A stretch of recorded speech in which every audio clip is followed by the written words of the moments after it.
हाँ जी दोस्तों, नमस्कार। स्वागत है आपका सुरेंद्र सिलाई मशीन में। अगर किसी भाई को सिलाई मशीन चाहिए हो, कोई सी भी हो, चाहे वो इंटरलॉक की हो, चाहे वो सिंपल हैंड वाली हो, जैक जुक की, एम्ब्रॉयडरी, कोई सी भी हो, आप हमें कांटेक्ट कर सकते हो। हमारे पास हर तरह की मशीन अवेलेबल रहेगी।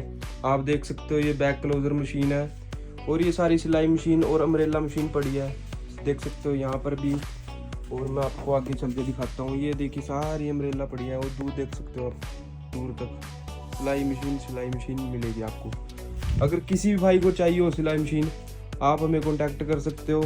आपको डिलीवर कर दी जाएगी घर पे, वीडियो कॉल के द्वारा आपको डेमो दिया जाएगा, ठीक है। अगर आप विजिट करना चाहते हो तो आप विजिट भी कर सकते हो। ये हमारा शॉप का कार्ड है, ठीक है। मिलते हैं गाइस अगली वीडियो में।